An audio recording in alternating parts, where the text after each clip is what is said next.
They trudged on towards Hades, the Reaper reaching out for Ndidiamaka's hand to guide her descent into the boat of death. For the first time since their journey began, Ndidi's spirit stared into his eyes, unblinking and unmoved. You have no business in the world any longer, the Reaper declared. She glared at him and turned away. The Reaper appeared before her again. She vanished a few yards away, and the Reaper followed. She disappeared once more, reappearing at a greater distance, her glare intensifying. She screamed in anger, the echo of her voice causing a windstorm that momentarily confused the Reaper. Suddenly, lighting the storm, the Reaper appeared before her and forcefully grabbed her hand. They both vanished into Hades in an intense struggle, causing an earthquake behind them. They arrived to find Hades playing golf. Their entrance caught his attention, but he didn't look at them until he had hit the ball. Turning around, he blew on his stick and questioned, "Do I have to demand quietness in my home?" I am sorry. The Reaper apologized. Hades ignored them and sat on his modern chair. "So, what is the problem?" He quizzed. She has refused to embrace her fate. The Reaper responded. "Really?" Hades asked. He zapped before Ndidi and looked into her eyes. "Revenge," he scoffs, and turned into an old man with horns. "Is that it? Your unfinished business is vengeance." You don't scare me. Ndidi replied calmly, casting a daring look into Hades' eyes. "I don't." He transformed into a small child, looking up at her. I feel small already. The child turned around almost immediately, heading back to the seat, but transformed into a grown girl in black pants, painted up like a wild one. When she sat down, she had a glass full of wine in her hand and drank to her fill before looking at them. Revenge is not for everyone, little girl. That you feel so wrong doesn't guarantee you license to revenge. Those who cannot control their anger have no right to revenge. I am not going to listen to your lectures. Ndidi fired back. Hades returned to his original form and laughed, clapping his hands. "Where do you think you are? You are already dead and in Hades.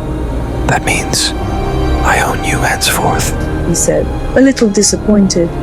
Both Hades and Ndidiamaka held each other's gaze in a battle of wits. Hades knew she would be more trouble to tame.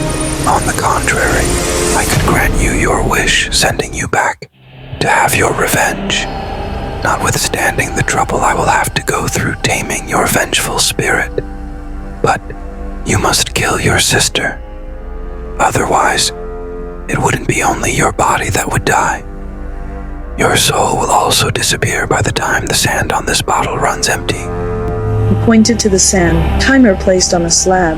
He turned the bottle around for the sand to start pouring. "Return," he said calmly, and Ndidi's spirit was transported back to where her dead body lay in a warm pool of blood. Her spirit entered her body, and within seconds, she sneezed. The prince, handsome, clever, and rich, was being dressed for the nuptial ceremony, where he would choose his future bride. However, he looked like someone in mourning. His usual happy disposition had vanished overnight. Though he presented his body to be dressed, his mind was several kilometers away, crossing rivers and climbing mountains of thought, memories of how he wooed his first love, who stood him up when he came with his family to take her home, led him by the hand on his journey into his thoughts. His bridal selection was imminent, and he knew his mother longed to pair him with a beautiful maiden from a wealthy family that could support his reign. But that wasn't all he wanted in a wife. He needed a friend and a companion who would love him for himself, not because of his title and the position of crown princess. The life of politics in the kingdom could make them strangers, and at worst, enemies, causing their children and the people of the kingdom to suffer. Wandering in his thoughts about what to do in this high point of his dilemma, an answer sprang upon him like a mousetrap. Ndidiamaka disguised himself as a wounded beggar with the expertise of his personal attendant, Ndidi. The only way to calm his troubled heart was to put up a test for the maidens trooping into the palace for the selection. His attendant, Udi, thought his plan was thoughtless and unworthy of his position. The panicky Udi asked the prince to refrain from his quest. "Your Highness, must you go to this length?" We don't even know which clan the kinsman will choose from. You still have the opportunity to look at them up close at the palace. I will shut your mouth for you if you don't stop yapping. Udi held his mouth. Eluka looked at him.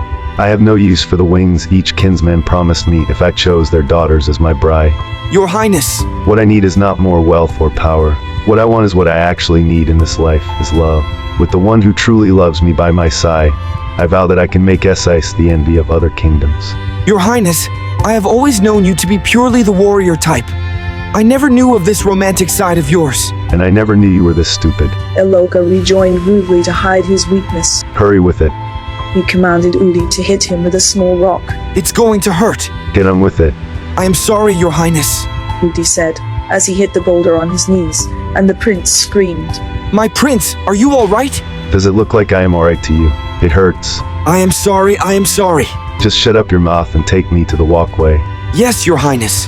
Eluoka hung his weight on Udi's shoulder until they got to the walkway. Eluoka gave him directions concerning the spot. He wanted to stay. It was the most hideous, mysterious-looking place anyone could imagine. Near a deserted, crumbled hut covered with climbing shrubs. He told Udi to hide himself and wait. Udi, from his hiding spot, wished the prince well, but was still not comfortable with the game.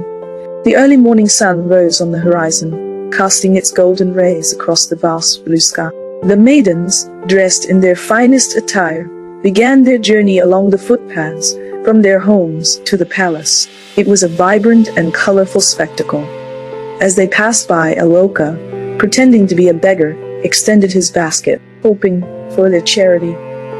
However, none of the maidens paid him any attention. Adorama and her group of friends soon approached. Many of the girls, sneering and mocking the supposed beggar they encountered on the path.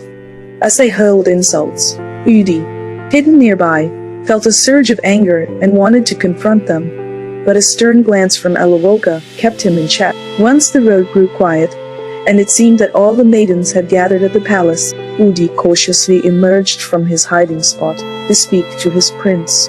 I don't think there's anyone left, Your Highness. I believe all the maidens are already assembled in the palace. Did you find what you were looking for? What do you think I'm looking for? I am the very man they are all flocking to the palace to see, hoping to win my favor. Your Highness. Udi began again, his tone gentle, feeling the weight of the prince's disillusionment. All I wanted was someone who would love me for who I am, not because I am a royal prince. Does that mean there is no such person in Esise? Your Highness. Udi repeated softly, his heart heavy with sympathy for the prince's harsh reality. Such is the fate of a prince. Help me up. Udi quickly extended his hand to assist Eloka, and together they began their slow, dejected walk home. Ndidiamaka, who had been following them, noticed the beggar's money basket left behind. She hurriedly picked it up, intending to return it to them. Hello, excuse me. She called out, hurrying after them. Excuse me, you forgot your basket. Eluoka and Udi exchanged glances, knowing it was time to perform their act again. Udi turned sharply to face Ndidiamaka. Here. She said, handing over the basket. Both men were taken aback by her beautiful, disarming smile. Throughout their time there, no one, not even the passing men, had spoken a kind word to them. Where is she from? They wondered. Thank you. Udi managed to say, as he took the basket from her. Please, could you watch over my brother while I ease myself? If you don't mind, please. Not at all. Hurry back soon. Ndidiamaka replied,